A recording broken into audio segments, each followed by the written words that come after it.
Lembaga hasil ni kejamnya, zalim je. Orang tu pun ada berapa banyak je dia dapat royalty,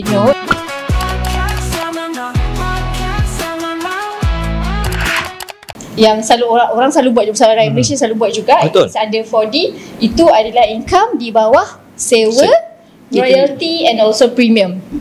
So kalau dia ada, orang tu ada pendapatan daripada sewa, so di bawah ini. Dan juga kalau dia ada lagu ke, artis yang dia ada buat lagu, yang mana-mana yang buat keluarkan buku ke apa sahajalah yang macam copyright dia under individu tu, under orang perseorangan yang itu.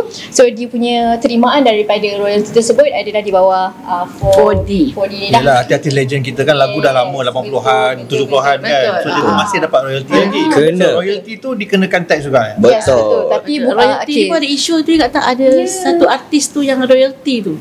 Pernah dengar? Itu ada 4D lah. Ada 4D. Tapi itulah nak cakap, kata lembaga hasil ni kejamnya, zalim je.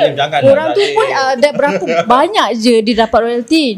Actually sebenarnya dia ada juga akta yang berkaitan dengan royalty ni. Betul. Which is dia ada bukan semua, dan dia ada certain amount pengecualian dia untuk yang income royalty jugalah. Dia ada certain amount, bukannya masuk je kita tax terus. And the last one, kalau tadi yang kelima. Yang kelima 4E tadi adalah berkaitan dengan pension, annuity dan lain-lain bayaran berkala. So itu adalah jatuh di bawah 4E. Dan akhir sekali 4F. Yang dia yang saya selalu cakap lah. So kalau ada mana-mana payment atau mana-mana income yang saya tak sebut daripada tadi, daripada 4A sampai 4E tu, dekat 4F. Betul. Duit raya nak. Jadi maksudnya kalau semuanya adalah dikenakan cukai. Betul. Apa saja duit yang masuk?